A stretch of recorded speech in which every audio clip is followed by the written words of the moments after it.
Ready है सब? उसको तो दूर करो तो।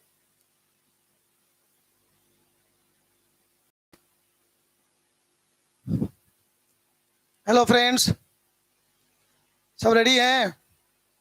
चलिए तैयार हो जाइए जल्दी से, हम लोग आगे बढ़ते हैं। छोटा सा चीज़ हम लोगों ने पिछले क्लास में पढ़ा था, जो डिसकंटिन्यू हो गया, कंटिन्यू नहीं हो पाया था, उसी को हम कंप्लीट करते हुए आगे बढ़ते हैं। और आज बहुत ही इंपॉर्टेंट चीज़ पढ़ेंगे। हमें आगे चलना है अल्टरनेटिंग करंट की ओर, और अल्टरनेटिंग करंट जाने का पहला स्टेप यहाँ से शुरू हो रहा है। यहीं से कंटिन्यू पढ़ेंगे तो चैप्टर 6 और 7 को आप समझ सकते हैं। उसका मेन जड़ मूल बात यहीं से स्टार्ट होता है। तो चलिए हम लोग स्टार्ट करते हैं। आज का क्लास हमारा होगा, तो हम लोग पिछले क्लास में, यदि जो बच्चे क्लास कर पाए थे, हालांकि ऐप में क्लास हुई थी और बहुत कम बच्चे कर पाए थे, और वो ऐप में क्लास लोड भी नहीं हुआ, उस क्लास को मैं कल पिछले दिन में यूट्यूब में उसको लोड कर दिया था। तो बहुत सारे बच्चों ने उसको देख भी लिया, लेकिन उसमें वीडियो में लास्ट पॉइंट में कट गया है। जो मेन चीज़ है, ऑब्जेक्टिव वहाँ से निकलता है, वहाँ से लेते हुए हम आगे बढ़ते हैं। रेडी? चलिए स्टार्ट करें। एकदम रेडी हैं, तैयार हैं? तो चलें देखते हैं हमारे कितने बच्चे, जितने बच्चे अभी भी क्लास में जुड़े हुए हैं सब यस कीजिए जल्दी से। तो जितने भी बच्चे हैं सब यस कीजिए जल्दी से।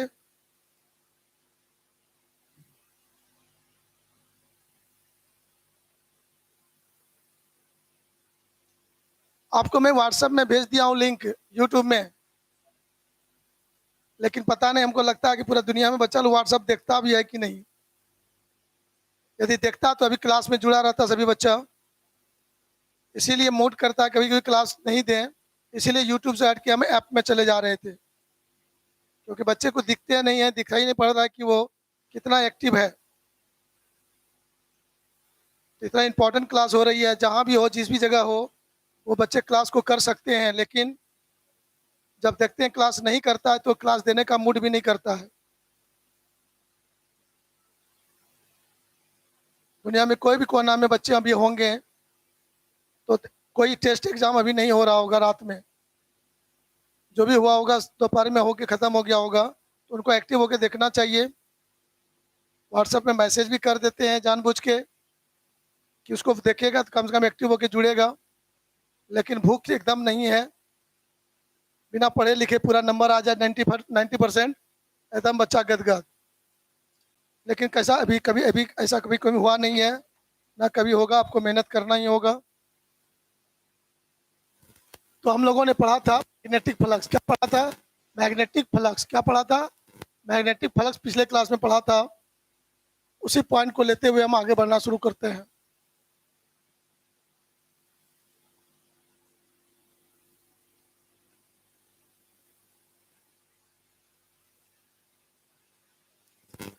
इसमें आपको दिखाया गया था,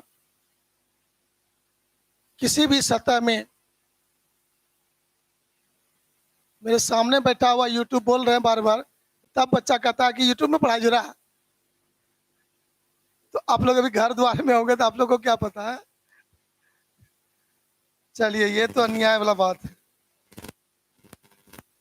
एक सतह का कल्पना करता हूं, और यदि यहाँ पर मैग्नेटिक फील्ड लाइंस, ये सभी मैग्नेटिक फील्ड लाइंस को मैं दिखा रहा हूँ, एक समान चुंबकीय क्षेत्र है, और कहा था कि यहाँ पर किसी सतह का कल्पना कर लीजिए, छोटे से सतह का कल्पना कर लीजिए आप, और इस सतह का नॉर्मल लाइन आप इधर दिखा दीजिए।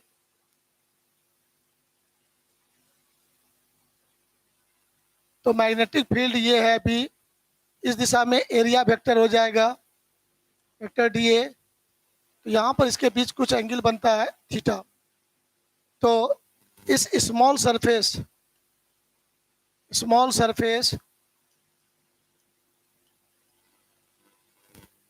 का जो एरिया माने हैं हम लोग, एरिया डी ए लेते हैं। इस स्मॉल सरफेस से संबद्ध मैग्नेटिक फ्लक्स जो होगा magnetic flux linked with a small surface। तो आपको मैंने बताया था डी फाई लिखेंगे और उसको लिखेंगे vector B dot vector d A. Dot product है, मैग्नेटिक फील्ड और एरिया वेक्टर का डॉट प्रोडक्ट है। तो हमसे ऑब्जेक्टिव क्वेश्चन पूछ देगा कि ये बताओ ये मैग्नेटिक फ्लक्स स्केलर वेक्टर है। मैं कहूँगा magnetic flux is a scalar quantity. क्या बोलूँगा? स्केलर क्वांटिटी, अदिश राशि है। चुंबकीय फ्लक्स एक अदिश राशि है। ये भी वेक्टर बी है, ये भी वेक्टर डी है, एरिया वेक्टर है। दो वेक्टर क्वांटिटी का डॉट प्रोडक्ट लिए है तो मैग्नेटिक फ्लक्स बना है। तो यहाँ पर हम लोग इसको स्केलर क्वांटिटी कहेंगे। ऑब्जेक्टिव क्वेश्चन आपको आ जाएगा। अब होल सरफेस से, पूरे सरफेस से लिंक्ड टोटल मैग्नेटिक फ्लक्स कितना होगा? यदि ये बात प्रश्न आता है हमारे पास टोटल मैग्नेटिक फ्लक्स, तो ध्यान दीजिएगा total magnetic flux linked with a whole surface,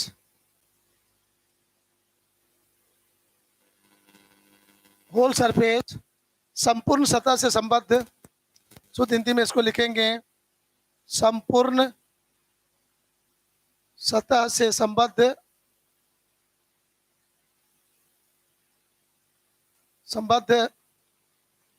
चुंबकीय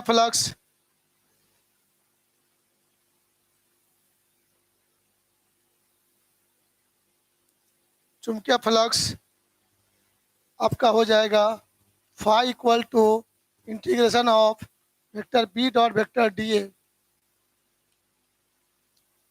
तो यहाँ पर हमारा जवाब हो जाएगा phi equal to B A, या इसको लिखना है इसे तो इस तरह से लिखेंगे B D A cos theta. यहाँ पर हमारा फाइनली जवाब होगा फाई बराबर B A cos theta. B हमारा मैग्नेटिक फील्ड हो जाएगा, थीटा हो जाएगा उस एरिया वेक्टर के बीच का एंगल, तो फाई बराबर हो जाएगा बी ए कॉस थीटा। चलिए इतना सा बात याद रखिएगा हम लोग। अब यहाँ पर से आगे बढ़ेंगे और जल्दी से नोट कर लीजिए, एकदम फास्टली मूड में रहिए आप लोग, पूरा मूड में रह के क्लास कीजिए। एक एक टू पॉइंट को हम लोग क्लियर करेंगे। यहाँ पर बहुत सारे छोटे छोटे ऑब्जेक्टिव क्वेश्चन यहाँ से रिलेटेड पूछा जाता है, इसको हम लोग देखेंगे।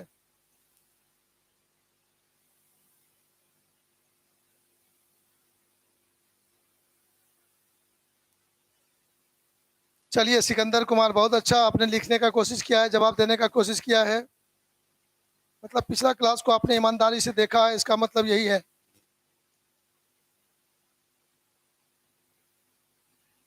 मनीषा कुमारी लिखा हुआ हो गया, बहुत सुंदर।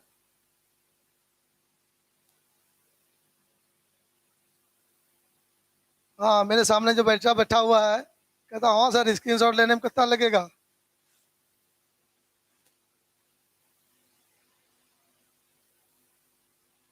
सही बात यही है ना। आप लोग भी मोबाइल रखिए, फोटो खींचिए फटाफट।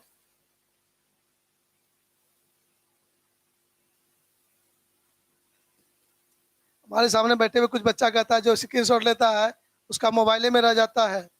लेकिन आप लोग मेरे बैनर में देखा कीजिए, प्रचार में जहाँ भी देखते हैं, पिछले सेशन में पूरा लॉकडाउन में बच्चा क्लास किया था, बोर्ड में 7 टॉपर हुआ था। इसका कोई मतलब होता है, इसलिए ये मत कहिए स्क्रीनशॉट लिया मोबाइल में रह जाएगा। वो डिपेंड करता है भूख कितना है आपको, इसीलिए सबके बारे में नहीं लागू होगा। हाँ, कुछ लोगों के पास तो होगा।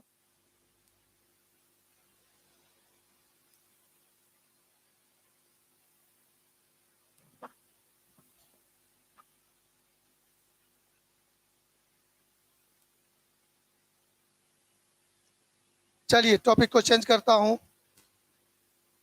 यहाँ पर फ्लक्स के बारे में, मैक्सिमम और मिनिमम फ्लक्स के बारे में जानकारी होना चाहिए और सोच उत्पन्न होना चाहिए। अब यहाँ पर हम आपको समझाने का कोशिश करेंगे। ये सपोज कीजिए कि ये जो मेरा मोबाइल अभी है, ये एक सतह है, आयताकार सतह है। देख रहे हैं, इसमें भी चल रहा है लाइव क्लास, हम भी देखते हैं आपका। तो ये मोबाइल है, ये आयताकार सतह का कल्पना कर लिया मैंने, और ये कलम का जो ये नोक पॉइंट है, ये मैग्नेटिक फील्ड बी को बता रहा है। अब देखेंगे गौर से यहाँ पर, यदि हमारा ये सतह इस तरह से है, मतलब मैग्नेटिक फील्ड लाइंस सतह के लंबवत है, सतह के लंबवत है, तो प्यारे बच्चों यहाँ पर अधिक से अधिक फील्ड लाइंस सतह से गुजरेगा। तो अधिक से अधिक फील्ड लाइन जब सतह से गुजरेगा तो मैग्नेटिक फ्लक्स का मान मैक्सिमम होगा। अब इस सतह को आप घुमाते जाइए, इसको स्थिर रखिए और इसको घुमाइए, इसको घुमाइए, घुमा के आप ऐसा कर देंगे। जैसे ऐसा कर देंगे तो देखेंगे ये फील्ड लाइन सब हवा में गुजर जाएगा, सतह से नहीं गुजरेगा। इस स्थिति में फ्लक्स का मान मिनिमम हो जाना चाहिए। क्या हो जाना चाहिए? मिनिमम हो जाना चाहिए, शून्य हो जाना चाहिए। अब समझने का जरूरत है, मतलब फील्ड लाइंस नहीं गुजरेगा। अभी जो ये फील्ड लाइंस है, मैग्नेटिक फील्ड लाइंस सतह के समांतर है या पैरेलल है? समांतर है। क्या है? अभी सतह के समांतर है। तो फील्ड लाइंस सतह के समांतर होगा तो फ्लक्स का मान मिनिमम होगा, शून्य होगा। फिर घुमाते हुए आप ऐसे कर दीजिए, तो फिर देखिए गौर से, फील्ड लाइन सतह के लंबवत हो गया। यहाँ पर फिर फ्लक्स क्या हो जाएगा? मैक्सिमम हो जाएगा। तो इसी चीज़ को हम लोग को गौर से देखते हैं। सतह को घुमाएंगे फील्ड में रखकर, तो कभी फील्ड लाइंस मैक्सिमम होगा, कभी फ्लक्स का मान मैक्सिमम होगा, कभी फ्लक्स का मान मिनिमम होगा। तो फ्लक्स में परिवर्तन होगा कि नहीं होगा? तो फ्लक्स में परिवर्तन होगा। तो उसी को दो लाइन हम लोग लिख लेते हैं, मैक्सिमम और मिनिमम वाला दो लाइन जल्दी से लिख लेते हैं fastly.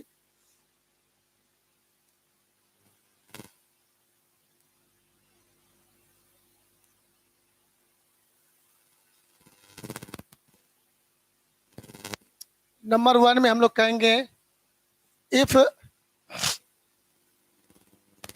Magnetic field lines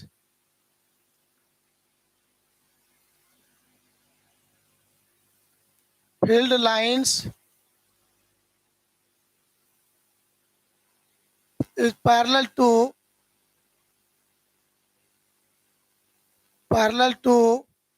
the surface of coil। Hindi क्या होगा समझ गए होंगे आप लोग। यदि चुंबकीय क्षेत्र रेखाएं कॉइल के सतह के लंबवत हो, तो बताइए जल्दी से।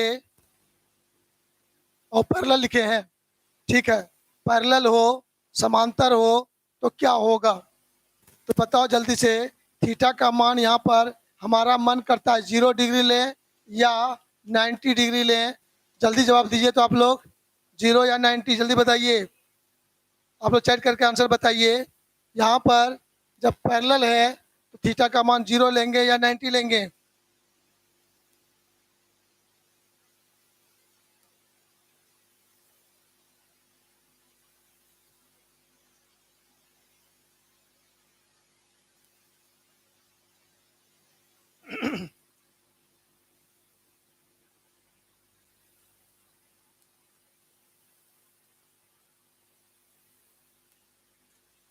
जिन जिन बच्चों ने पिछला क्लास को देख लिया है उनका जवाब 100% सही आ रहा है। मैक्सिमम बच्चे जवाब दे रहे हैं 0 डिग्री। माय डियर बच्चों, ये गलत होगा। हमारा जवाब सही होगा यहाँ पर 90 डिग्री। यही ऑब्जेक्टिव में आ जाएगा, यही बच्चे गलती कर देंगे। अब आइए समझाते हैं कैसे और क्यों। पिछले क्लास में आपको मैंने समझाया था, गौर करके देखेंगे। मेरे हाथ को आप कॉइल का सतह मान लीजिए, आयताकार मान लीजिए इसको, और ये कलम को ऐसे रख दिया मैंने। तो गौर से देखिए, कलम इस सतह का लंबवत है या नहीं? नॉर्मल लाइन बोलेंगे कि नहीं? हाँ सर, नॉर्मल बोलेंगे। तो नॉर्मल बोलेंगे तो सतह का एरिया वेक्टर नॉर्मल की दिशा में होगा। Confirm, yes sir. अब हमारा सतह घुमाएंगे तो नॉर्मल भी घूमेगा। चलिए अब मैं आपको बताता हूँ कि क्वाइल क्वाइल का ये सतह है और हमारा मैग्नेटिक फील्ड लाइन्स है, सतह के समांतर रखता हूँ मैं। तो जैसे सतह के समांतर रखे हैं तो देखो नॉर्मल लाइन के साथ 90 कोण बनाया कि 0 बनाया, तो 90 कोण बनाया। तो यहाँ पर आपको थोड़ा सा फिगर को बैक करना होगा। इसमें देखना है कि सतह का जो ये नॉर्मल लाइन है और ये जो मैग्नेटिक फील्ड का दिशा है, इसके बीच का कोण थीटा लिया गया है। सतह के नॉर्मल के साथ बी का दिशा जो है वो थीटा कोण बना रहा है, सतह के साथ थीटा कोण नहीं बन रहा है, सतह के नॉर्मल और बी के बीच का कोण है, उसको ध्यान में रखना है। तो चलिए इसीलिए यहाँ पर हमारा जवाब होगा थीटा का मान कितना लेंगे हम लोग, 90 डिग्री लेंगे। तब मैग्नेटिक फ्लक्स फाई बराबर आपका जवाब होगा बी ए कॉस 90 डिग्री लेंगे तो हमारा जवाब हो जाएगा फाई बराबर बी इंटू ए इंटू 0। तो फाई का वैल्यू क्या हो गया यहाँ पर 0। तो एक्सपेरिमेंट में बोले थे समांतर रखेंगे तो फील्ड लाइन सब हवा में गुजर जाएगा। तो सतह से गुजरने वाले फील्ड लाइंस की संख्या को मैग्नेटिक फ्लक्स कहते हैं। और सतह से गुजरा ही नहीं, फील्ड लाइन सब हवा में गुजर गया तो फ्लक्स का मान क्या कहोगे आप, 0 कहोगे। तो वो फार्मूला भी उस बात को सेटिस्फाई कर रहा है। फार्मूला भी फाई का मान कितना बता रहा है, 0 बता रहा है। चलिए एक गप हो गया complete.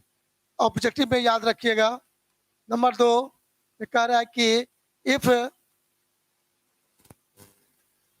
magnetic field lines is perpendicular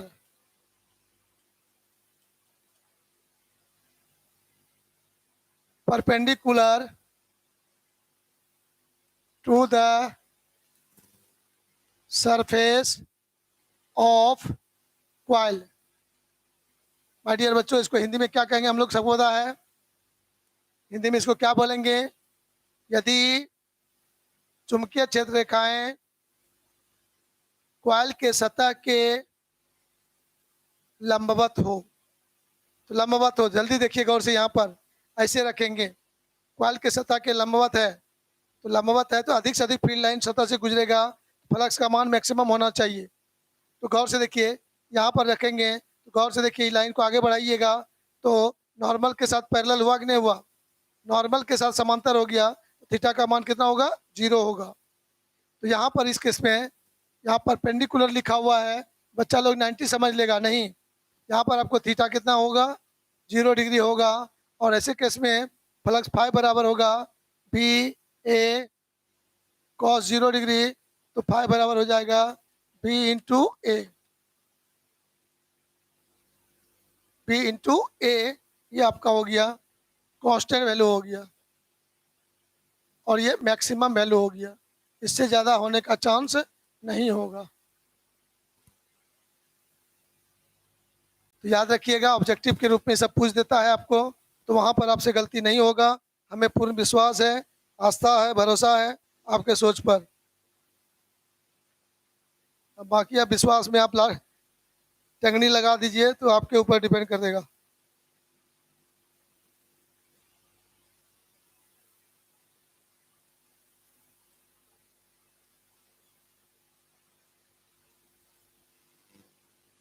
चलिए हो गया लिखा हुआ आपका,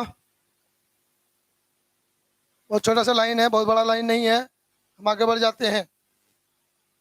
सर यहाँ पर हम लोग को देखना है कि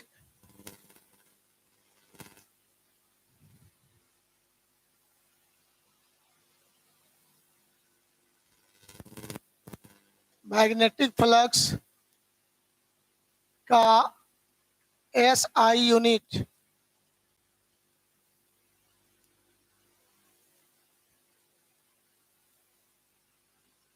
एक चीज का मैं अभी बीच में बात बोल देता हूँ, जो भी बच्चे जहाँ भी हैं अपने अपने दोस्तों को बता दें। जो भी बच्चे अभी एग्जाम देने के लिए टेस्ट के लिए गए थे, तो उन बच्चों से मेरा रिक्वेस्ट है कि वो जल्दी से जल्दी भागलपुर पकड़ लें। फालतू इसीलिए पकड़ लें क्योंकि आपका क्लास अब रेगुलर स्टार्ट हो जाएगा। जो भी क्लास जहाँ पर रुकी हुई थी वो सारे क्लास रेगुलर क्लास स्टार्ट हो जाएंगे और आपके एग्जामिनेशन की तैयारी का माहौल स्टार्ट हो जाएगा। इसलिए यहाँ पर बीच में आप लोग अभी दीपावली और छठ के फेर में नहीं रहेंगे। आप लोग माइंड से उस बात को हटा दें और उसको त्याग दें इस बार एग्ज़ाम के लिए और घर से निकलें, जल्दी निकल कर आ जाएं क्योंकि आपका 30 तारीख से सभी क्लासेस रेगुलर शुरू कर देंगे। ठीक है, तो उसको फॉलो कीजिएगा, दोस्तों को बता दीजिएगा। जो बाहर में हैं वो फास्टली आने का कोशिश करेंगे। काली पूजा में कोई छुट्टी नहीं मनाना है, बस छठ पूजा में सिर्फ एक दिन छुट्टी मना लेना है, 2 दिन मना लेना है।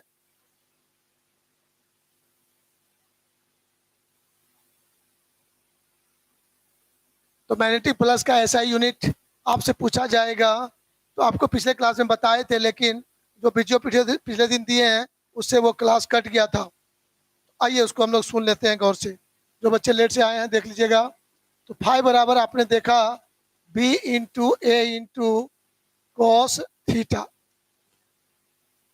तो मैग्नेटिक फील्ड बी का जो पूछूंगा मैं एसआई यूनिट, तो यहाँ पर एसआई यूनिट में आप लिख दीजिएगा बी का टेस्ला एरिया का मीटर स्क्वायर, कॉस यूनिटलेस होता है, इसी को बोला गया है वेबर। क्या बोला गया है? वेबर। उसको डिनोट करते हैं डब्ल्यू बी से डिनोट करेंगे। वेबर को डिनोट करेंगे किसे? डब्ल्यू बी से। मतलब आपसे पूछा जाए कि मैग्नेटिक फ्लक्स एक स्केलर क्वांटिटी है, उसका एसआई यूनिट क्या है, हम डायरेक्ट बोल सकते हैं वेबर। सिंबल लिखेंगे डब्ल्यू बी और वो किसके बराबर है? टेस्ला मीटर स्क्वायर के बराबर। किसके बराबर? Tesla metre square. Tesla magnetic field का ऐसा यूनिट है, एरिया का मीटर स्क्वायर हो गया। चलिए अब इसका हम लोग देखेंगे CGS unit of magnetic flux लेना है। तो माय डियर बच्चों, आप लोग को याद होगा मैग्नेटिक फील्ड का बी का सीजीएस यूनिट। कोई बच्चे लिख के बताइए जल्दी से। चुंबकीय क्षेत्र का मैग्नेटिक फील्ड का सीजीएस यूनिट आपको बताए थे चैप्टर नंबर 4 जब शुरू किए थे उसी समय। जल्दी बताइए, देखें कोई भी बच्चे।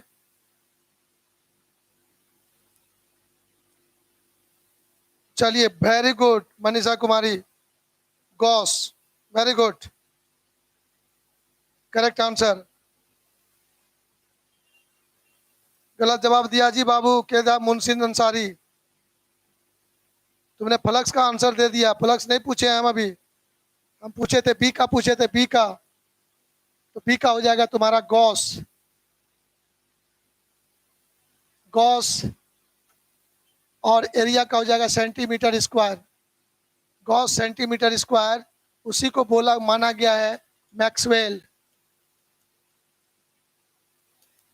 तो पूछेगा आपसे CGS unit of magnetic flux, तब बोलेंगे मैक्सवेल। मैग्नेटिक फील्ड का पूछेगा तो क्या बोलिएगा? गॉस। अब एक ऑब्जेक्टिव क्वेश्चन एक बार पूछ दिया था, 1 weber equal to dash maxwell. ये एक ऑब्जेक्टिव क्वेश्चन एक बार पूछा गया है। अब ये खाली जगह में भरना है, 4 ऑप्शन दिया हुआ था वहां पर। आप लोग अपने मन से देखें, क्या कोई बुद्धि लगा सकते हैं? जल्दी से बताइए। तो कोई भी बुद्धि लगा के जल्दी बताइए।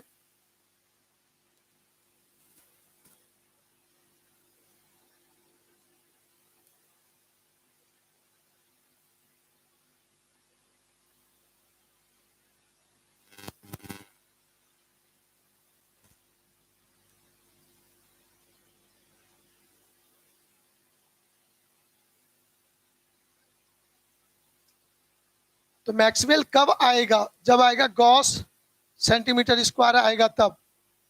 तो चलिए आइए हम लोग देखते हैं इसका जवाब कैसे सोचेंगे। सिखा देता हूं मैं सोचने के लिए, आप लोग सभी बच्चे जवाब दे सकते हैं आराम से। फ्लक्स, मैग्नेटिक फ्लक्स, फाई का मान यदि कोई आदमी बोल देता है 1 वेबर है, इसका मतलब होगा 1 टेस्ला, 1 टेस्ला मीटर स्क्वायर बोलेंगे। अब टेस्ला को गॉस में लिखेंगे, मीटर को सेंटीमीटर में लिखेंगे। तो टेस्ला को गॉस में लिखेंगे, 10 पावर 4 गॉस ऑब्जेक्टिव पूछे थे, और मीटर स्क्वायर को 10 पावर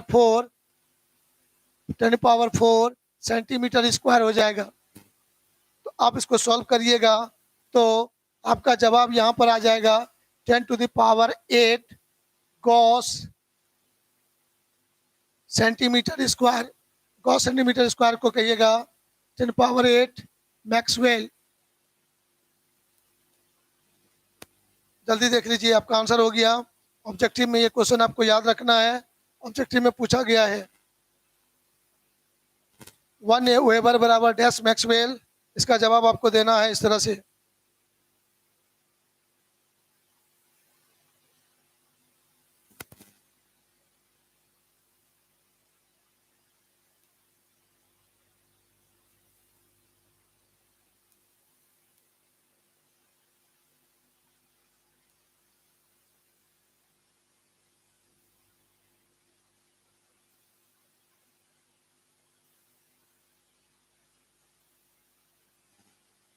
चलिए, हो गया कंप्लीट, आगे बढ़ते हैं हम लोग।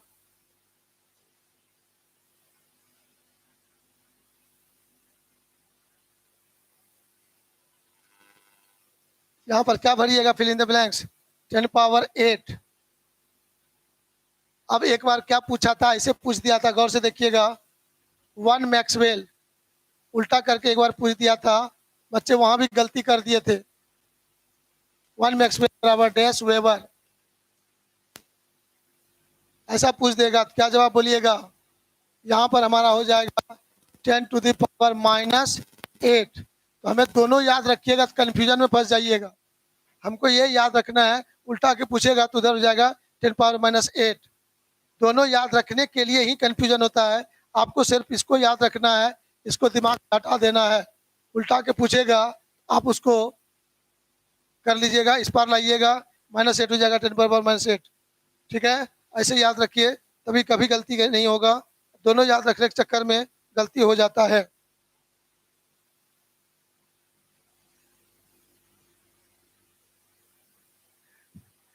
लिख लीजिए, इसको पैसे फाड़ के फेंक दीजिए। चलिए ठीक है।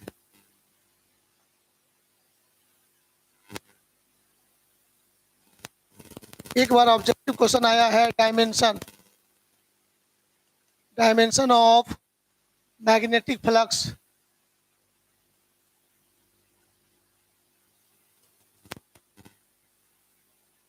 यह आपसे पूछा गया है, तो कैसे बता सकते हैं। तो बहुत सिंपल तरीके से हम लोग कहेंगे, सर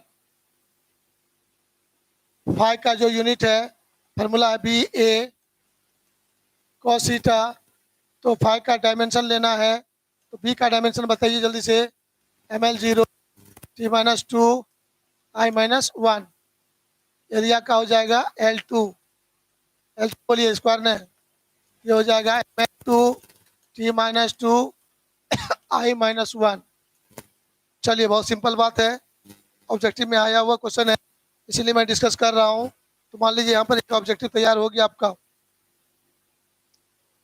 अब हम बच्चे लोग यहाँ से चलेंगे फैराडेज लॉ। मेन पॉइंट जो है Faraday's law of electromagnetic induction.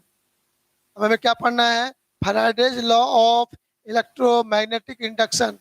अब यहाँ से पिछले क्लास में आपको दिखाया था मैंने, जो बच्चे आज पिछला क्लास नहीं किए हैं वो जरूर लेक्चर 1 कर लीजिएगा।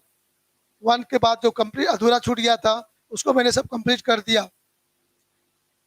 अब यहाँ से हम लोग चेंज करेंगे, यहाँ पर चैप्टर का जो मेन नाम है अब उस नाम पर चलते हैं, और वह नाम है हमारा है विद्युत चुंबकीय प्रेरण। चैप्टर का नाम है विद्युत चुंबकीय प्रेरण, इंग्लिश वर्ड है इलेक्ट्रोमैग्नेटिक इंडक्शन।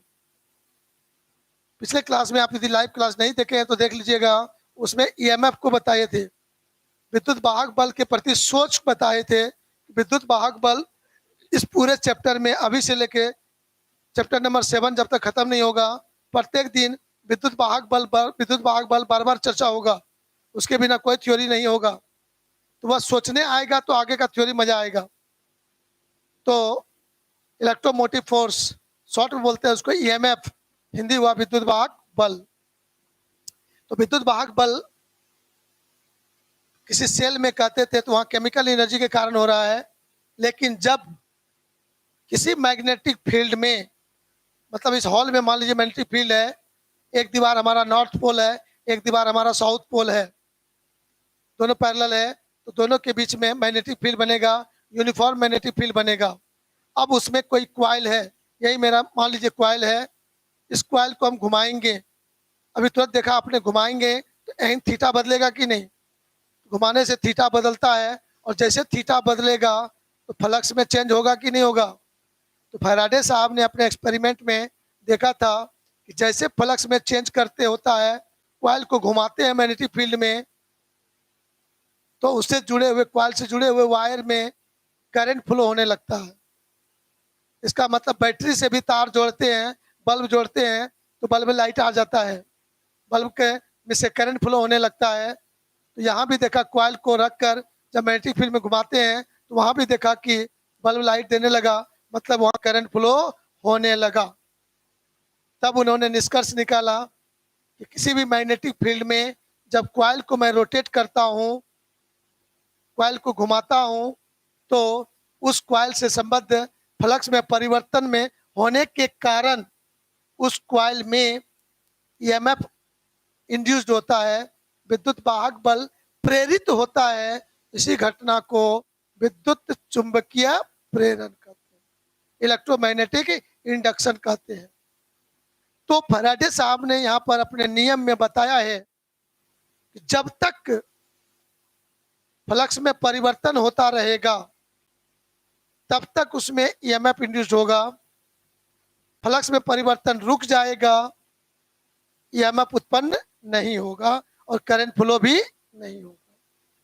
ये उन्होंने अपने फर्स्ट लॉ में इसी बात को कहा है। फर्स्ट लॉ के द्वारा उन्होंने विद्युत चुंबकीय प्रेरण के शर्त के बारे में बताया है कि विद्युत चुंबकीय प्रेरण की घटना होगी कब, जब फ्लक्स में परिवर्तन होगा तब।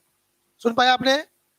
तो कोई पूछेगा कि विद्युत चुंबकीय प्रेरण, इलेक्ट्रोमैग्नेटिक इंडक्शन की घटना होगी कब, तो हम लोग कहेंगे जब तक फ्लक्स में परिवर्तन होगा तब। फ्लक्स हम सुन चुके हैं, फ्लक्स का यूनिट डायमेंशन, फ्लक्स का डिफिनेशन, मैक्सिमम मिनिमम, सारा चीज सुन चुके। अब यहाँ के बाद हम लोगों को अब कंफ्यूजन नहीं होना चाहिए, बार बार फ्लक्स फ्लक्स फ्लक्स बोलेंगे और दिमाग में फ्लक्स नहीं रहेगा तो गड़बड़ हो जाएगा। तो फ्लक्स में परिवर्तन कराएंगे तो उसमें ईएमएफ इंड्यूस्ड होगा, विद्युत वाहक बल प्रेरित होगा। इसी और कहा दूसरा, ये फर्स्ट लॉ में उन्होंने यही कहा था। सेकेंड लॉ में उन्होंने इंड्यूस्ड ईएमएफ के वैल्यू को बताया, वह ईएमएफ का मान कितना होगा, उस चीज को उन्होंने फैराडे ने बताया है। तो चलिए हम लोग अब उस पर गप करते हैं और फार्मूला को देख लेते हैं अपने जल्दी से। हमारे चैप्टर का अब मेन पॉइंट आ रहा है। अभी तक था जीरो लेवल की बात, अब मेन क्वेश्चन है जो बोर्ड एग्जाम में पूछा भी जाता है, लॉन्ग क्वेश्चन में भी पूछा जाता है। Faraday's law of E M I, electromagnetic induction.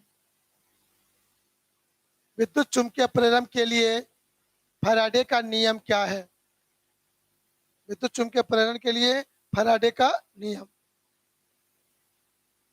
Hindi हो गया क्लियर, समझ गए होंगे। ईएमआई, इलेक्ट्रोमैग्नेटिक इंडक्शन, समझ गए होंगे, इतना देरी नहीं करना है। तो इसके टू लॉज होते हैं।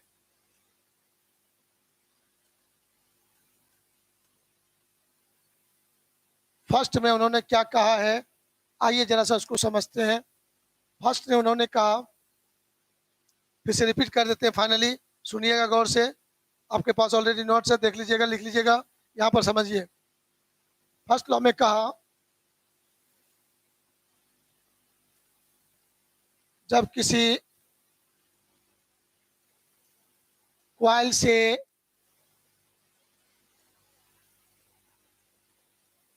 मैग्नेटिक फ्लक्स में परिवर्तन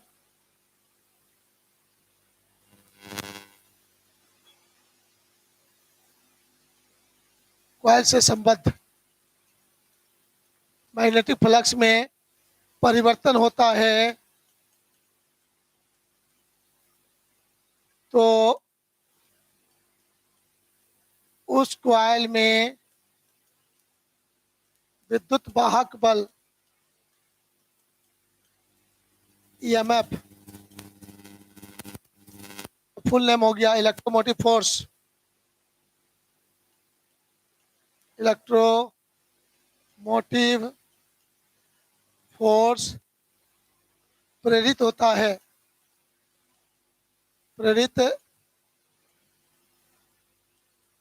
इंड्यूस्ड होता है।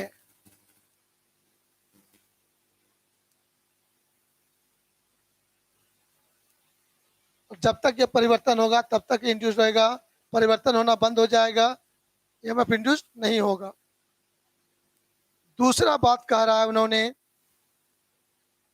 दूसरा बात में उन्होंने क्या कहा है, आइए उसको गौर से देखते हैं। फर्स्ट लॉ सेकेंड लॉ करके बोला जाता है, फर्स्ट लॉ इसको सेकेंड लॉ बोलते हैं, इसलिए क्लियर करना होगा। यहाँ पर फर्स्ट लॉ बोलिएगा हमेशा, इसको बोलिएगा आप लोग सेकेंड लॉ। सेकेंड लॉ में इंड्यूस्ड ईएमएफ के परिमाण के बारे में बोला गया है। इसमें से कहा गया है कि फ्लक्स में परिवर्तन की जो दर है उसी दर के अनुसार के समानुपाती होता है मैग्नेटिक फ्लक्स में परिवर्तन। तो चलिए यहाँ पर देखेंगे गौर से, यहाँ तक लिखा हुआ हो गया, आइए कंसंट्रेट होकर सुनेंगे। कॉइल में प्रेरित विद्युत वाहक बल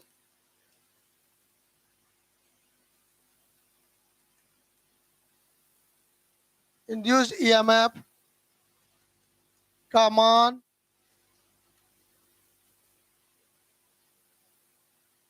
कॉइल से संबद्ध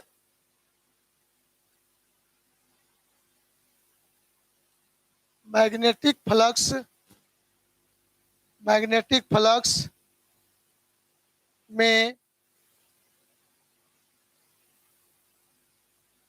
परिवर्तन की दर के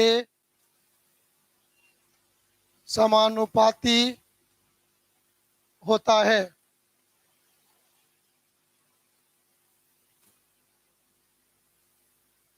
परिवर्तन के समान दर के समानुपाती होता है।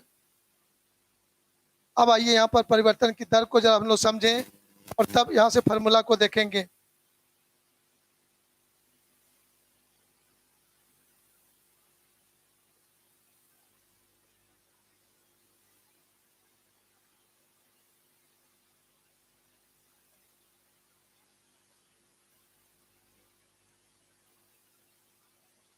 अब ये मान लेता हूं मैं, जब कॉइल को मैंने मैग्नेटिक फील्ड में रखा था और उसको घुमाना शुरू किया, तो जब टाइम t1 है तो फ्लक्स को मैं मानता हूँ φ1, और टाइम जब बदल के t2 हुआ तो t2 टाइम में फ्लक्स में हो गया आपका φ2।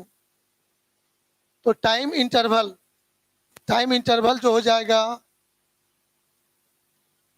टाइम इंटरवल समय अंतराल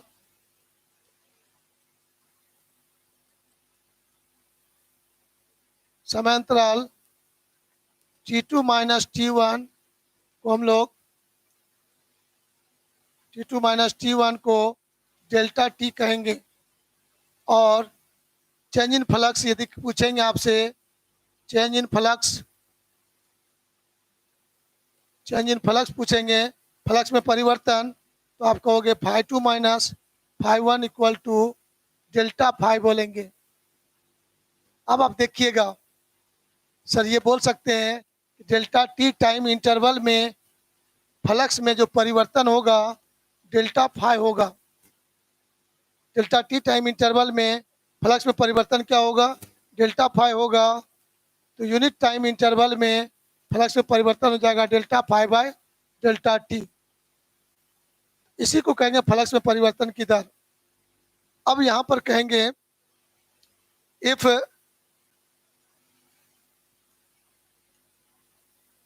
time interval is very small then हम लोग लिख देंगे rate of change in magnetic flux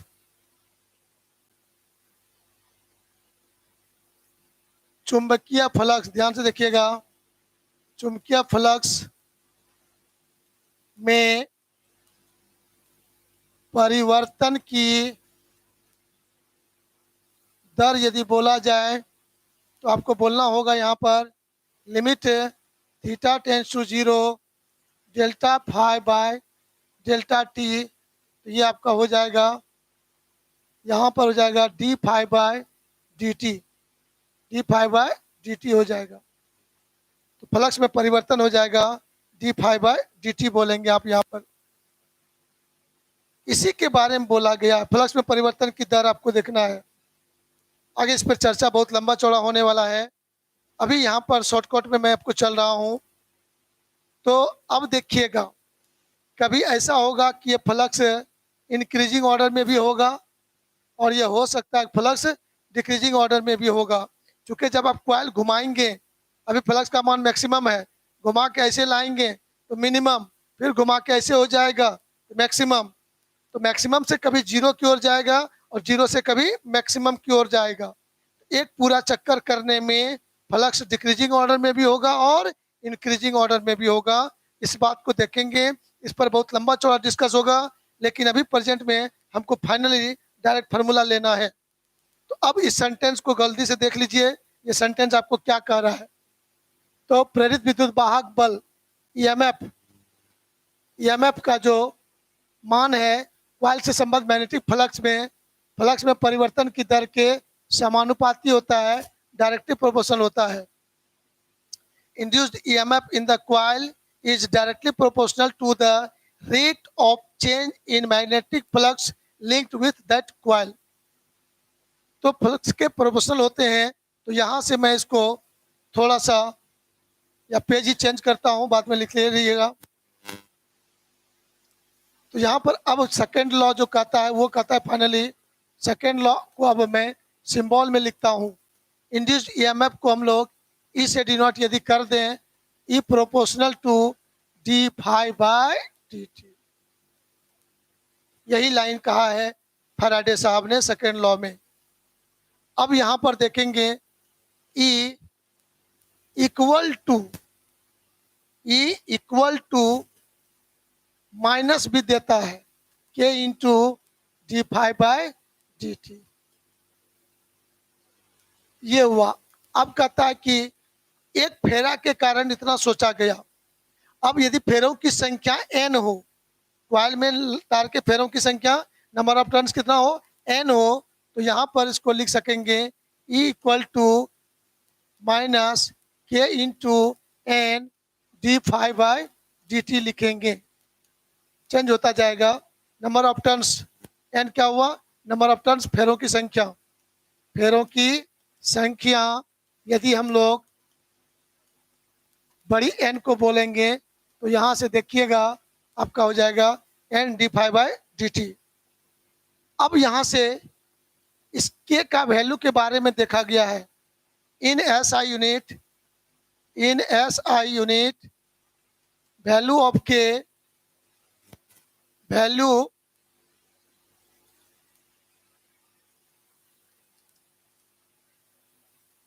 of k उन्होंने प्राप्त किया था 1। इस कांस्टेंट का वैल्यू फैराडे साहब ने 1 प्राप्त किया था, उस पर चर्चा हम लोग आगे करने वाले हैं। E equal to minus N into D phi by D T, यही आपका फार्मूला फैराडे साहब ने दिया है। यही फार्मूला जो है ये है इंड्यूस्ड ईएमएफ। इंड्यूस्ड ईएमएफ, उस कॉइल में जो ईएमएफ प्रेरित होगा, विद्युत वाहक बल प्रेरित होता है, प्रेरित विद्युत वाहक बल का यही फार्मूला आपका होगा। सपोज कर लो कि वो जो कॉइल था हमारा, कॉइल से जुड़ा हुआ जो तार है, वायर है, उस वायर का रेजिस्टेंस आर हो।